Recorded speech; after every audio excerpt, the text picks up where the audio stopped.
I'm Lee Spencer with the Racing Boys. I'm here with Kaz Grala, and I've got to ask you, in your wildest dreams, did you ever think you would be celebrating Justin Haley's first Cup win before he even got to the Cup Series full time? No, I mean I figured maybe one day, but not in 2019. So that was a huge surprise, but really cool to see for him. What did you do? I mean, you had to have done something to celebrate, even regardless of what the situation was, given the fact that you guys are so close. Yeah, absolutely. I mean it was a fun week. So, but I think in this sport you have the high highs and the low lows, but you can't really let yourself get too much in either direction because he had to go race the very next week in Kentucky and back to work as usual. So, I mean, I'd say that was a cool thing to add to his resume, but now it's back to work.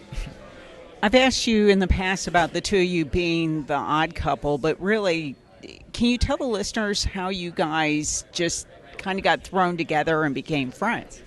You know, we really did not like each other in the K&N series. We kind of hated each other. There was an incident at Langley Speedway in probably 2014 or 15, and he chopped down on me, spun himself, and they parked me for a lap for aggressive driving. And obviously we saw the situation different ways, so we were not fans of each other. So I was not excited to learn that he was going to be my teammate at GMS for the truck season. In the first few races, we raced each other a little too hard and still weren't fans of each other, but eventually we just kind of got together and said, look, we can't keep doing this. We're not going to wreck trucks as teammates. We got to at least find some peace. So we hung out away from the racetrack and found out we've actually got a lot in common. We kind of get along. And so from probably halfway through 2017 on, we were like best buds. So what do you guys do off the track to have fun? Pretty much just get back on track. We play racing video games. We play on his simulator at his house. Pretty much, I mean, racing is our lives. But I guess the only thing we do that's non-racing related is we like to surf on Lake Norman quite a bit. And he taught me how to do that. He's a lot better at it than I am, but I'm slowly getting there. Well, you could probably help him plan for the SATs or something like that.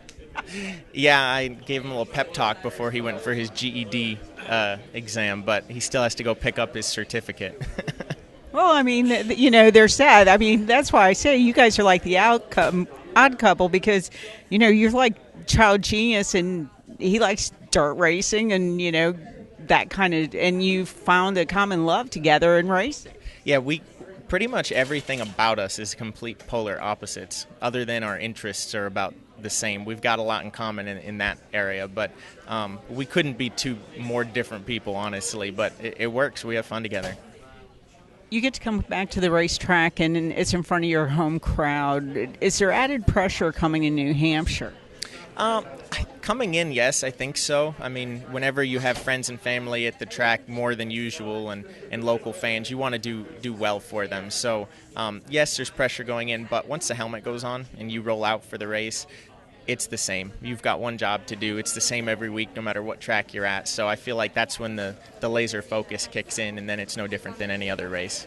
You could have gone to MIT, but you chose Georgia Tech, and I know you stepped away from schooling for a little bit. When are you planning on going back, and, you know, what is your long-range plans where it comes to your education? Right now, honestly, I'm just playing it by ear because racing and NASCAR is my dream. It's been my passion since I was very young. So I definitely want to see this dream through and try to make it a reality for myself. So right now, this is my primary focus. And you never want to go to school when you're too much older. You prefer to go younger, but in the end, school can always be there. I can't step away from racing for a couple years, 4 years, and then come back. I don't think that you'd be able to be successful by doing that. So I'm focused here. This is all I'm worried about, and then my education will be my next step when and if the time comes. Are you kind of looking as Reddick as a teammate? Oh yeah, absolutely. I mean, I've leaned on him quite a bit in the first few races. We've gotten pretty close this year. I knew him before this season, but now we work out together. We spend a lot of time together at the shop, and some of the races that I don't race in, I still come to the track and watch. So I spend a lot of time with him. So he's been really helpful so far, and I'll look to him this weekend because obviously he's warmed up. He's red hot. He's one of the big three, so there's no one better to lean on than him, especially coming in cold to a weekend. Appreciate your time, Kaz. Thank you.